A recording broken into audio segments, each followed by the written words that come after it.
So, as was mentioned, my name is Rhett, and I'm an event planner. And by accident, it's not what my career path was supposed to be, but where I fell into it's been awesome. So, RootsTech is the world's largest family history conference, and it happens once a year, and it is my full-time job planning that. So, it happens each March, and this last March we had 25,000 people join us at the Salt Palace in Salt Lake City, and another, I think we were somewhere between 8 and 10 million that joined us online. So it with a lot of people and have a pretty big reach, and it's a global event that we stream for 3 days, and we offer content in 22 different languages around the world, and basically it runs 24 hours a day for those 3 days, just so we're hitting all time zones throughout the world, and there's something going on wherever you are in the world. There's something going on at that time for you during those. So it's all about family history, discovering and who you are, what your family stories are, and strength we can find through connection. And one of the things that I learned is that every one of us is related. We're all interconnected. If we go back far enough, we're all connected in some way. And understanding that and actually kind of bringing that into your life, I think it's kind of a good mindset when you look at people, especially when you're in situations that are tense or maybe a little bit argumentative. We're connected. We're the same. One of the most popular topics in family history over the last 10 years or so has been DNA.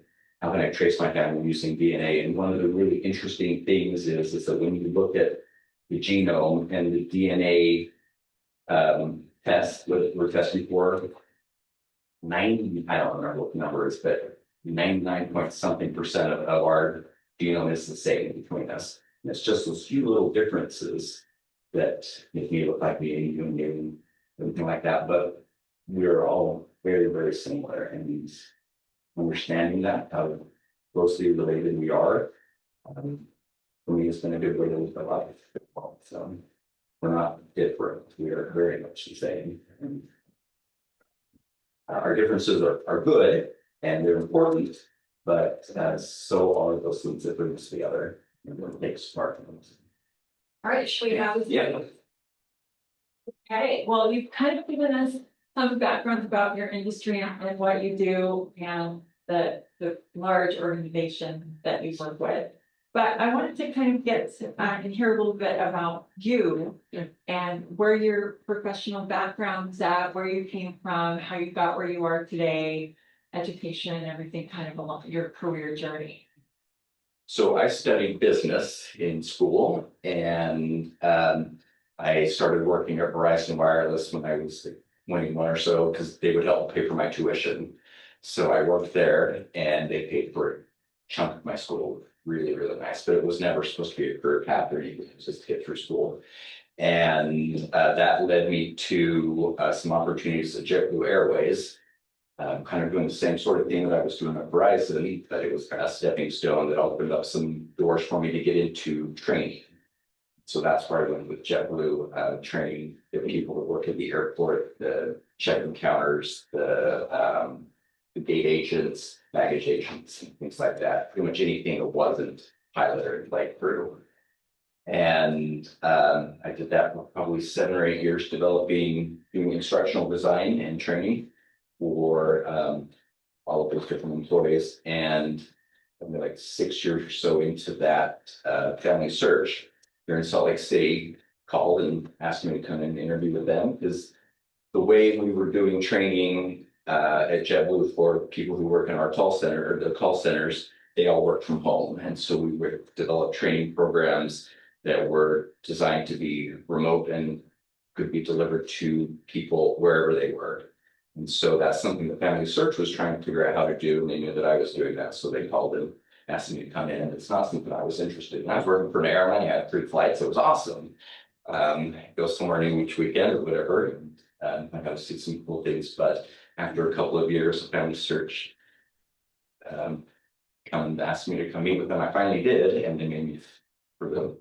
It was a good it was a good opportunity for me. I had a little bit of ADHD. I have a hard time focusing and sitting still and doing things like that. So it was a good job fit for me because it's fast paced and there's always something different going on. Every 10 minutes I have a new challenge or something that I need to work through. So it's a good job fit for me. But events was never something that I had on my mind. I didn't know that was an actual job that people could do. But it is. So I spent a few years at Family Search as the global training manager, implementing what I had been hired to do, taking training to volunteers throughout the world. And that's something that was self-paced, they could guide and do at their own pace. And then I got bored. And an opportunity opened up on the RootsTech team, so the event planning team, and I just raised my hand and said, that's something I want to do. So I've been doing that about this will be my fifth RootsTech. So that's kind of how I got there. Totally not planned, it was an accident, but it is where I'm supposed to be. It's a great fit for me. I enjoy it. It's we see a lot of cool things, go to a lot of cool places, and meet some really interesting people. So I'm happy it's been good. So can you tell us a little bit about Family Search and what that organization is? Yeah, so Family Search is the world's largest website for family history research. So you can go, it's free for anyone to go in and use, and you can build your own family tree, browse all of our records, and just basically learn about your family through. There's just so many different records types, censuses, death records, birth, marriage, and all sorts of things. So it's something we offer free to people throughout the world. And it's really just to help people discover who they are, how they're connected, and discover and gather their own family together. Yeah, it's a huge company. It is. Founded in Utah, right? It took off, worldwide organization. Yep. So I don't know the number of users we have off the top of my head, but it's tens of millions of people that come to our site every month and do something with us. And you were telling us a little bit about RootsTech and how many people participate, and can you expand on that a little bit for the class? Yeah, so pre-COVID, it was solely an in-person event, and we had like 30,000 people would come and join us at the Salt Palace, and we would do 200 or so classes during those 3 days and have a keynote speaker each morning. But remember, 2020, the world kind of changed, and so our 2020 event happened about a week before everything shut down. And so at that event, we were hearing things and we were aware that this was coming, but it wasn't here yet. And so it wasn't really a big deal, though, kind of something that got in our heads. And then the next week, like you remember, the Jazz canceled their game and everything, and that was just kind of when everything changed. So that was the week after this last that 2020 RootsTech. But it forced us to look at the way we were doing it, because that next year, 2021, everything was still closed and there was no way we were going to be able to gather in person. So we were tasked with our leadership team to take it online, something we'd never done before. And we had, I think, about 6 months or so from the time that decision was made until the event to build a website that could stream everything, that could host everything, and could be done in 20-something languages that we were doing it in. So we were able to do that first year. It was a learning year. I don't know if you saw that first year. It wasn't our best. It was a good experience, but it was certainly something we learned a lot from. And then that next year, 2022, we were able to come back and be in person. But once we had put it out online for free to the entire world, we couldn't take it back. So it's something we've continued to be doing since that point. We still have 30,000 people that come join us at the Salt Palace in Salt Lake City, but we have another 8 to 10 million from all over the world come join us online at some point through those 3 days. So the online portion of our event is free. We don't charge anything. You just come and find something from our classes that will inspire you or teach you or help you connect with your family. And then you can also participate in any of the keynote sessions as well. They're also free and streamed online as well. Some of the keynotes we've had in the past are LeVar Burton, Roots, Star Trek, reading Rainbow, that's what I remember in drums. So, Yeah, Roots Yeah. and Reading Rainbow, yeah. way back in the day. Still sing the song? I think I can, yeah. So that's where we are that's where we are now, and we've been tasked to grow it even more. And so this year, or last year we had we were somewhere around 8 to 10, I haven't looked, but million. And this year we've been tasked to grow that substantially, probably double what we had this last year. So what I've been doing, preparing, is what does that additional 10 million people look like? And what are their needs? So that's a lot of what I do, spending my time is identifying those different audience segments. What are their needs? What are the things they're trying to accomplish in their work? And then what do we need to do? What tools do we need to give them? Knowledge and experiences do we need to give them to help them to achieve those goals?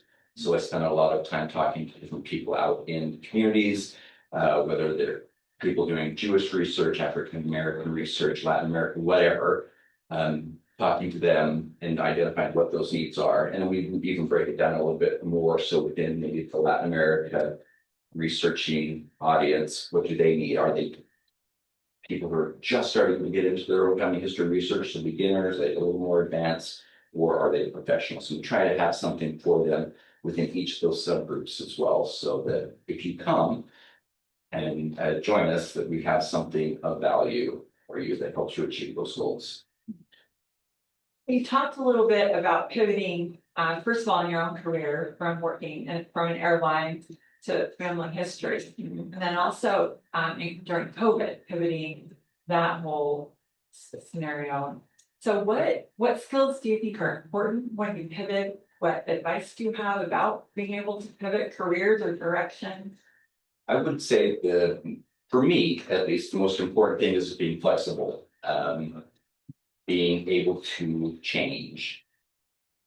Sometimes we get really comfortable in what we're familiar with, but it's been my experience that things don't stay the same for very long. Regardless of the industry you're in or what you're doing in life, there's going to be change, and being able to flex and move with that change is going to make you a lot happier, and it's going to make you a lot more successful because the change is going to come, and you can fight against it, but it's still going to come. So being flexible with those things, but also looking to see what's down the road beyond that. So we were talking as everyone was coming in, the way we market the conference has changed a lot over the last 2 years. We used to do billboards on I-15. They're not a great way to market anymore. We used to do some commercials, but a lot of people don't watch TV anymore. They're using it through streaming services, and we fast forward through commercials. And so the way we reach out and connect with users and our people we're trying to attract has changed a lot in the last few years. We use a lot more social media, and things are 30 seconds, 20 seconds, just meant to go out and engage and grab a user and pique that interest. And what are some, you mentioned doubling the number of attendees, and that seems like a huge task. How do you plan on doing that? What are some of your strategies and tactics? So we've been looking at areas of the world that are starting to make more records available. So there's parts of Asia, specifically the Philippines, where they have a lot of records. The Catholic Church was amazing at keeping records, but they're all sitting in boxes, in basements of churches. And if you're familiar with the Philippines, it's a very humid country, and a lot of typhoons, and those records are starting to fall apart and disintegrate. And so what we do is we go out and partner with governments and churches and things to digitize those records, but at the same time, we will learn more about what those needs are and then try to provide something. So now that we have these records, this is how you, as someone doing vocational research, can benefit from those and identify your own families and those stories. Interesting. Well, do we have any questions from the students? Do you have any thoughts on them? Sure, I do have a question. So I also have like a mild form of ADHD. So I was wondering how you think that like can benefit to you and how maybe it's held back, I guess. It can be a superpower, but it can also be a challenge. So RootsTech, in I would imagine the same for any kind of event, a large event, it can be chaotic. And especially when the event is happening, when you've got 30,000 people in the building with you and millions online and you're trying to just have everything go. There's a lot going on at one time.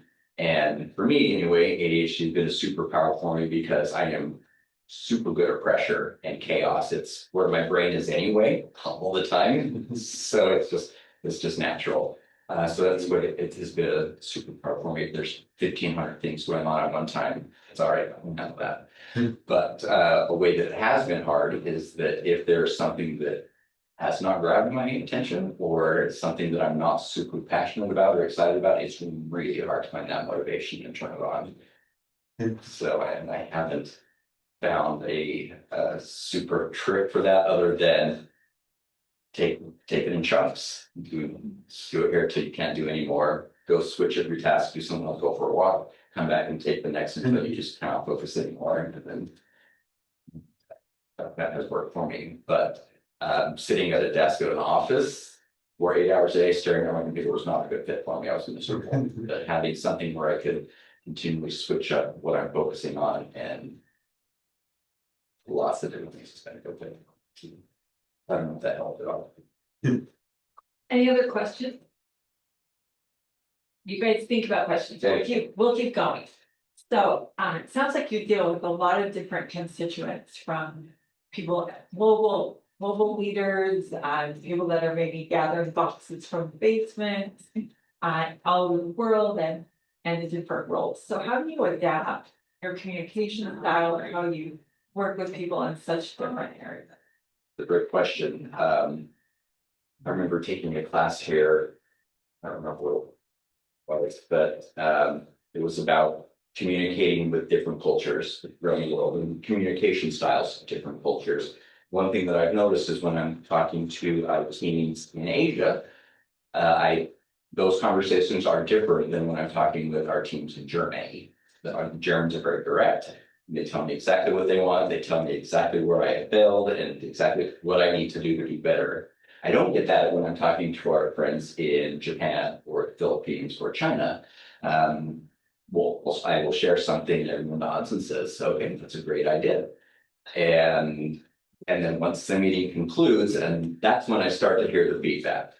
It does not come face to face. And so I have to prepare myself that this is going to come after. I may think the meeting went fantastic and everyone's on board and we're headed down this path, but that's not usually the case. I will start to get those emails a little bit later. And it seems to just be cultural. Where I work at headquarters, I think we kind of view it as the authority on that, and we divert the authority, but that's not the way that we found to be successful. So success comes in dialogue and talking and learning about, what's happening in Japan, what needs to be out there. I don't. I'm here in Salt Lake City, so please communicate and share those with me. It's been hard learning how to get that out of people, and it's different from culture to culture. So can you tell us, looking back on your career, can you tell us about maybe one of the biggest challenges? Can you give us an example of something that was difficult or didn't go well, or how you overcame it, something along those lines? Yeah, so I would just say that failure is inevitable. Don't be afraid of failure. Failure has been some of my greatest learning opportunities. And there's been some cases where I have failed spectacularly. When I was working for JetBlue, I had been tasked to write a training program for our baggage services offices. And I picked 4 of our large airports to go around and share this training with. And I did not anticipate a lot of things, and it did not go well. And it was a disaster, and I was pretty sure I was going to lose my job. But I was able to, I had a great supervisor who was interested in my success. And she took that opportunity to teach me and to coach me and help me understand where I had fallen short and what I could do to improve those things. And for me, knowing that she was coming to me out of a place of trying to help me and not as critiquing me and criticizing me, that put me in a mindset where I could actually take the feedback she gave me and make myself better, which set me up for future success. So having that attitude that being open to feedback and those criticisms, sometimes they are very painful to hear. But it's how we improve, being open to those things. That, Yes, well, absolutely. So can you, on the flip side of that, can you tell us about one of your success stories, something that went really well that you feel good about, that's kind of a highlight of your career? sure. Yeah, so in 2021, I guess, yeah, 20, I guess it would be 2020. So when I went to Family Search, like I said, I had been hired as the global training manager. I wasn't doing anything like RootsTech, but during those 3 days, the entire organization, that is their job. And so I had volunteered, and I'll put this plug out there, if there's an opportunity you want that you see in your organization, your job, or whatever, volunteer. Say, I would like to take that on, because as I look back through my career, every opportunity that I've had, every advancement that I've had has been because I said, there's this temporary assignment out there that is interesting to me and I want it. And so that's how I got the training manager. That's how I became the instructional designer at JetBlue. That's how I got this job with RootsTech, because in 2020, we were starting to dip our toes a little bit into DNA and what our role would be with DNA. We don't sell DNA kits or we don't be testing anything, but we are a place where people come and compile the geometry. So what is our role there? So I volunteered to be part of our DNA committee, which gave me the opportunity to staff and design a DNA learning center at the Expo Hall at RootsTech. So it was one booth that was set up there in the Expo Hall where we did mini classes, like 20 minutes, come and learn how to understand your DNA ethnicity. Has anyone taken a DNA test?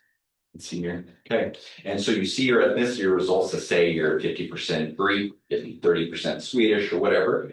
And so I had volunteered that I would lead the booth that is teaching people what their DNA means. And so that gave me some experience of organizing on a very small scale. Something where we have classes going on every 20 minutes, different speakers, different topics and such, and things like that.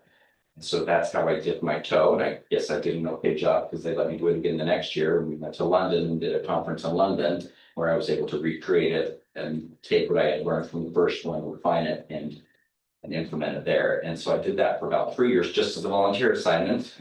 Was not my real job, but it got me a lot of visibility with the leadership team and the organizers of RootsTech. So when that opportunity came open and I said I want it, they knew who I was.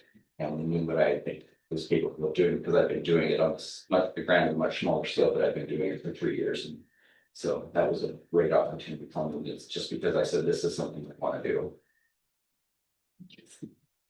Any questions? What questions do you guys have? How do you keep, like when you're doing your online class, how do you keep everyone motivated with so many cultures like all at the same time?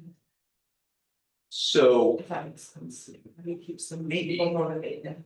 so, and cut me off or correct me if I'm answering the wrong question.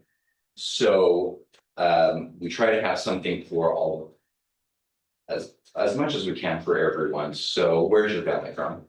Just here, Just here? Okay. yeah, Okay, so try to know what the needs of the audience are. And when, let me back a little bit, say there's the ADHD kicking in, my brain just jumps around. So each year we do a call for proposals where we put out to the community, RootsTech is coming and we're looking for speakers and classes. So give us your idea. And we received this year about, I think right around 1,300 proposals, but we look through those proposals and we try to match them up with the needs of the different audiences are. But one thing that I've learned is that as social media, TikTok and Instagram and everything has become a huge factor in our lives, attention spans have gone way, way down. And so when I have a class that's online, then about 12 minutes is where attention span starts to drop off. If I'm looking at the metrics, we use YouTube as our video player, and I can see where people start to drop off, and it's right around 12 minutes. So what we've had to do is help speakers and people who are teaching these classes to understand that you need to go out and do something in your presentation about every 10 to 12 minutes to grab the attention of that person sitting in your class and bring them back. So whether that's introducing a new topic or asking them to do something on the tablet or their phone, well, it doesn't really matter. but you need to grab them and you need to bring them back in about every 12 minutes. So that's what we try to do and help people understand as they're speaking is you've got to continually put a new hook out there and bring people back because they will stray. And that's just the way we are. I mean, we're trained on 30-second videos, and this is how we learn.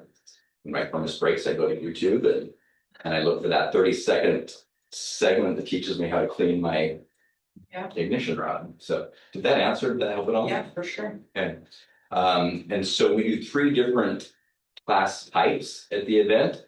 We do in-person classes, and then we'll do webinar sessions where it doesn't matter where the speaker lives. We'll have people living in Italy that will present a session in English on researching Italian ancestors, and we'll stream it out to the world. And or they can present in Italian, doesn't really matter. Our software does automatic closed caption translations, so anyone in the world can participate in any of these classes they're interested in and still gain value. I don't remember where I was going with that, but So we'll translate it in any language they need. pretty much, That's Yep. cool. yeah. It's machine translation, it's not perfect, but it's pretty good. Yeah. So yeah, that's what we're talking about, the different class types. But then we also do pre-recorded sessions that are shorter in nature, that are about 20 minutes or so, that are just focused in on one idea, help me understand different DNA test types. And that's what we talk about in 20 minutes. Here's all of the pieces you need to understand in order to go pick which company you want to test your DNA with. Each one is different. Each one has different specialties. Ancestry focus is great in the United States and Europe research. If you are from the Middle East or like other parts of Europe, my heritage is better. So we help people understand where they're going to get the biggest bang for the buck. So try to do that in an efficient way where people aren't going to be bored, something that's engaging. Well, hopefully to actually make it through the learning to get to what they need. What other questions?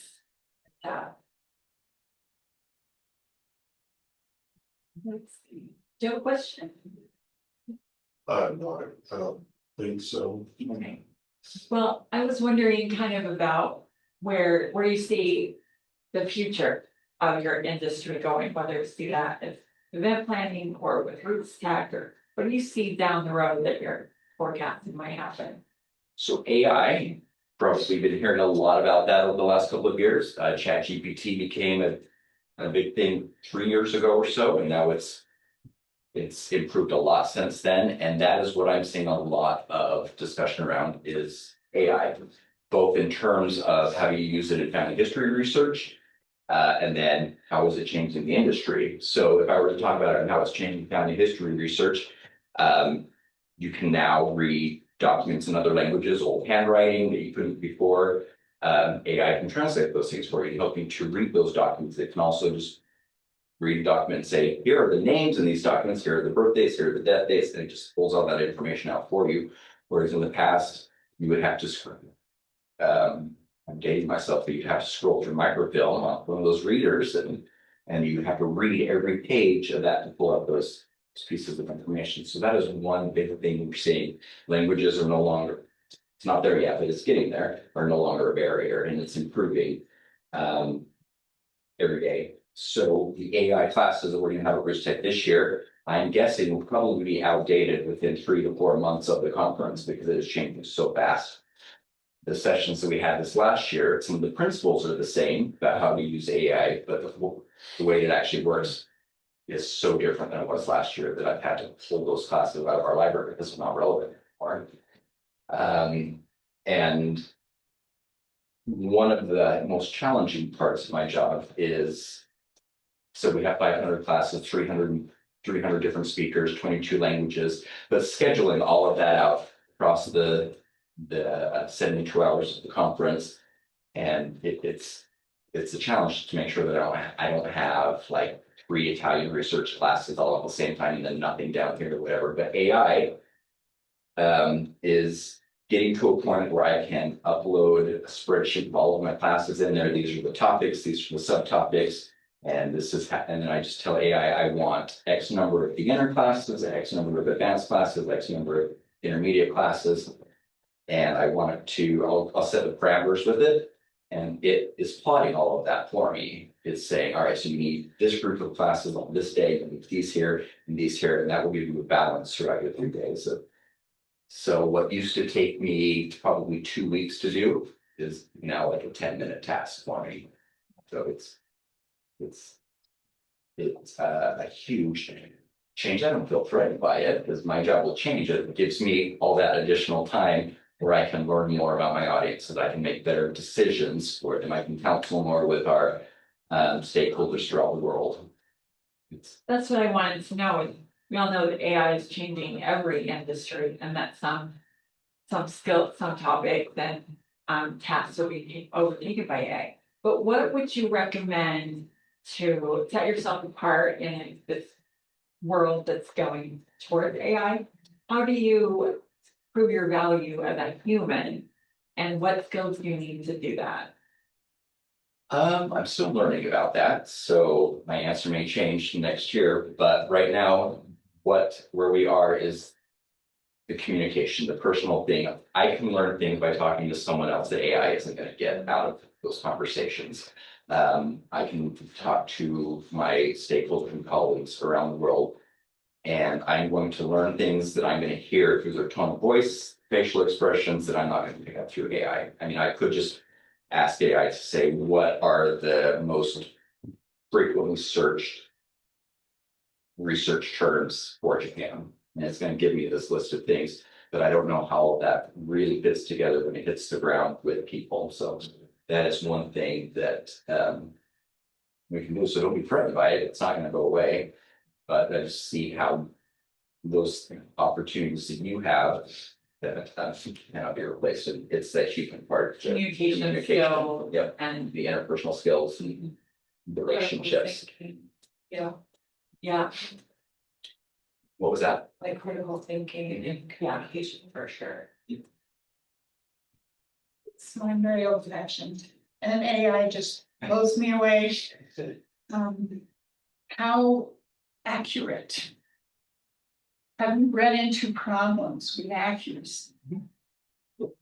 Yeah. And how can you tell what's true and what's not true? So one thing, at least in terms of genealogical research, one thing that we stress heavily is that this is a tool for you. It is not the end. It's not the authority on it. So it's going to point you in a direction. It's going to give you things, but it's still your responsibility to go out and say, all right, so AI tells me that this person fits into my family tree here, but I still need to go in and I need to substantiate that by finding some sort of record that says, yeah, this really does fit here. It's a good tool, but it cannot be the authority. Maybe someday it will be, but it's not there yet. So you still have to do your due diligence. You still need to verify those facts. And as I've been playing with scheduling all of our conference through AI, it's not perfect. I still have to go through each session because it misses things, or it interprets a word differently than I would have interpreted that word. So like if I have tagged a session as one of the metadata tags, subtopic tagged as autosomal DNA, that's a bad example, but it may interpret that differently and it's going to put it's in a place where I would not have put it. So it's still, I don't know if that helped at all, but I still have to go through and I need to verify it all and say, all right, so we're a little bit out of balance here. Let's just shift. It certainly makes things easier and faster. It's a great tool. One of the coolest things I think is that I've been playing with photos. I don't know how. I'm not a family historian. That's not why I was hired for my current job. But when my grandparents downsized, I inherited a big trunk of pictures that some of them date back to like 1898, and they're super old. But I didn't know who any of them were. But AI, I can upload some of those pictures to AI and it uses facial recognition. And it's been telling me who these people in these pictures are based off of, because someone else has a similar picture with that face in there, then they know who it is. So now it's saying, all right, so if this matches this person over here in this other picture, it looks like it might be your person. And then I can go back and I can see where the connection and verify, yes, this is my ancestor, no, it is not. But it's been pretty accurate, it's been really cool to see that. And it can also tell me just based on what's in the background of the picture that this is probably taken about 18 whatever, just based on their hairstyles, what the clothes look like, the kitchen tools we see in the background, or whatever. So it's really cool. This is changing the topic kind of completely from what we've been talking about, but I'm very curious. I'm studying in finance. I studied like business. I like the banking industry, and something that I expected a lot to do is to sell different products to members of the credit union that I work at. And with your learning skills, something that I do when I try to sell to someone is like I'm not trying to sell them for me to get a commission, but to give them a product that all should benefit them. And as I was looking at your backstory and everything, like you are all about learning, right? You want people to learn something. You want people like to get something and to learn it and internalize it. So with all that background, my question is, what are practical skills that anyone needs to develop to learn something? What are some points you need to make sure you cover in order to know that you're teaching someone something? Like if you could say, like, here are the 3 key points or the 5 points that if you do this, you have a better chance for someone to learn something that you're trying for them to understand. Great question. There's an acronym that I remember that I think about all the time, and it is WIPM, what's in it for me. Why do I care? So there's this class that we've got out there that you're telling me is going to be awesome and it's going to help me, but why? How is this going to help me? Why do I care about it? What's in it for me? So if I can establish that, even in the description of the session, this is going to help you accomplish X, Y, Z, then we get buy-in from people. If I can establish that right up front, this is going to help you accomplish that. One thing that I've learned is that, at least for an event, a conference, people fill in their schedule based off of goals that they have. I want to learn about this female ancestor that I have that we don't know anything about. So I'm going to curate my schedule based off of these specific goals that I have. And so if I can help learners, our attendees, understand what they're going to get out of this session right up front, then I'm much more likely to keep them engaged in that session. They're not going to bounce out. And they will walk out of that session prepared or with those tools to accomplish that goal. So one thing that we tell all of our speakers is, yes, we want to inspire people. We want them to feel something in those sessions, some sort of connection, but there has to be more than inspiration. You have to teach them how to replicate that in their own research. So you've given me this awesome story about how you found a third missing great grandparent that your family's been searching for X number of generations, but you don't teach them how to do it. Yeah, I felt good about that. I felt passion that you have for your story, but I can't replicate it. I can't do that in my own research. So there's really no value there for me. So you've got to create value for that person. What am I going to get out of this? So Thank you. And you've probably been in classes or sessions somewhere where you haven't seen that value, and what happens to your attention span? It's gone. You're on your phone, you're on your tablet, whatever. You're not paying attention because you don't see what you're going to get out of it. That's been my experience. So kind of going back to your career as an event planner, like you said, you didn't really know what that was when you were earlier on in your career. So can you tell us kind of, I imagine no day is the same for you, but what are some of the tasks and projects and what is a typical day look like for you, or what do you do across the week? Are you calling people or Yeah, so it kind of depends on the time of the year. So if I were to start from the beginning of the planning process, what I do is it's kind of cyclical. So this event happens each year. We finish the 2025 event in March, and then I'll spend the next 2 months just looking through data. We'll do surveys to all of the participants for each individual class. What did you like about this class? How would you rate the presenter? And so I think I had like 56,000 pieces of feedback for this last year, and I'll spend a couple of months going through all of that using AI to help summarize for me, but still I read thousands and thousands of comments. that will help shape the plan for the next year. What did I fail at? What did we do well?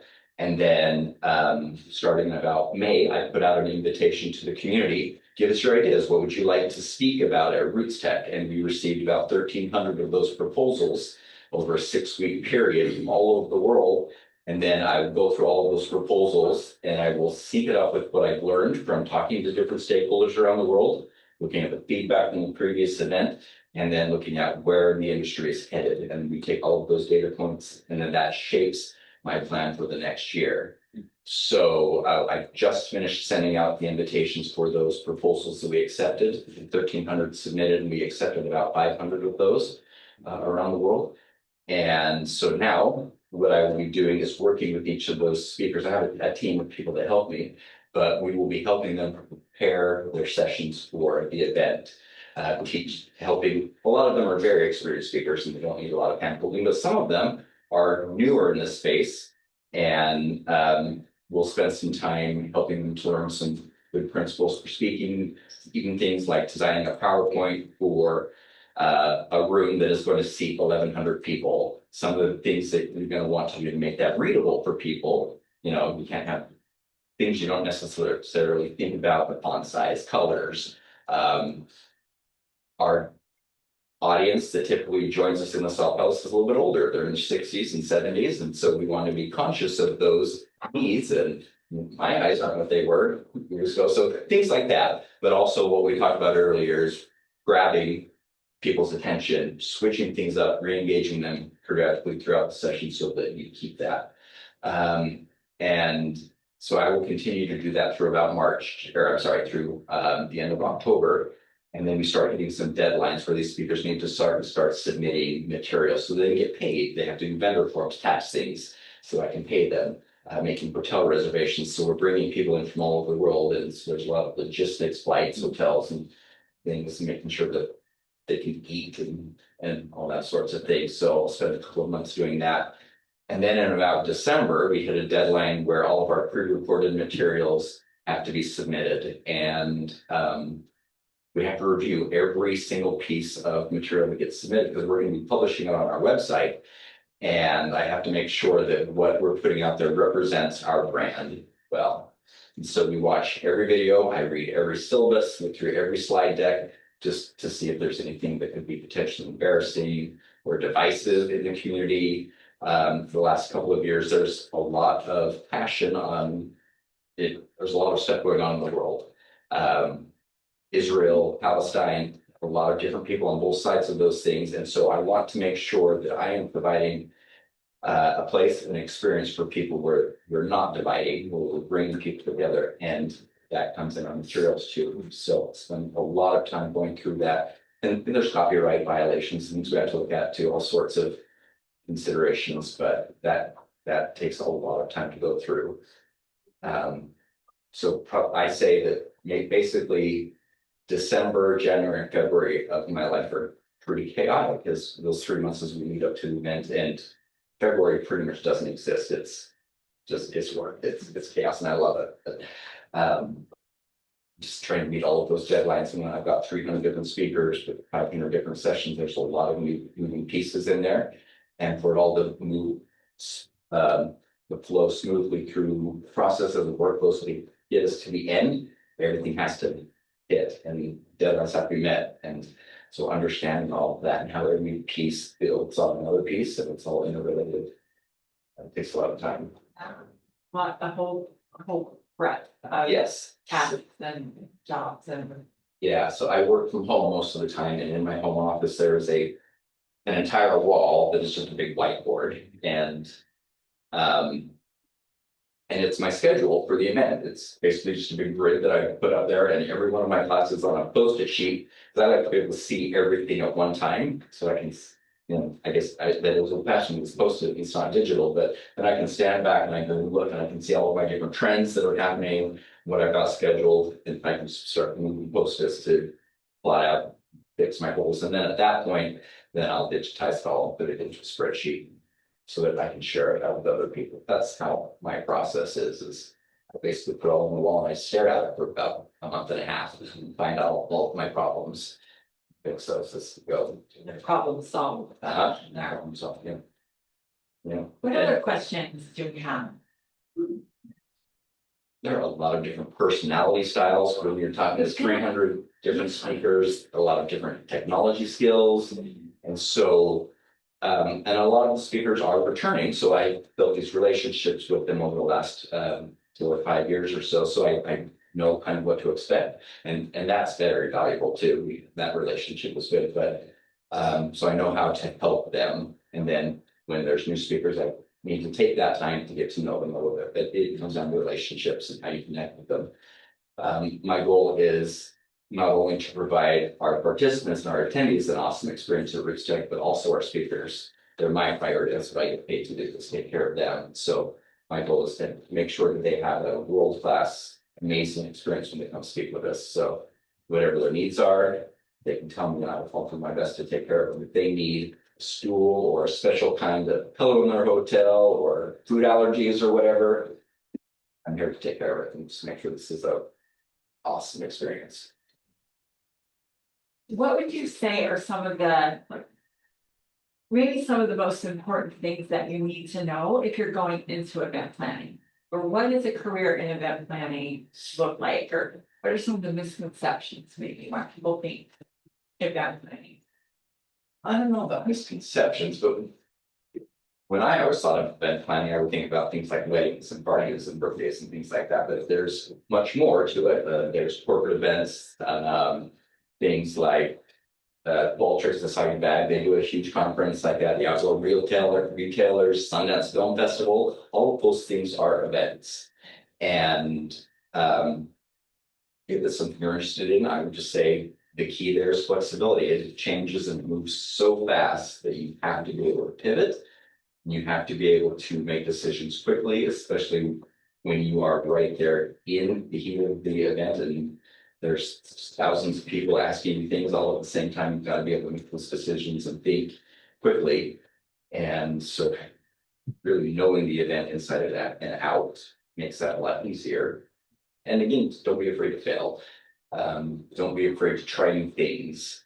A couple of years ago, I wanted to figure out a way to get some of our in-person only sessions. So I try to match the location of the session with where the audience is going to be. So I know who comes and typically joins us in Salt Lake City, who joins us online. And so I'll try to match the classes that way. But things like very specific Jewish endogamy research. It's a very specific topic, and the majority of the people who benefit from that are joining you from online, but there's a small group of people who are usually in Salt Lake City would benefit from that too.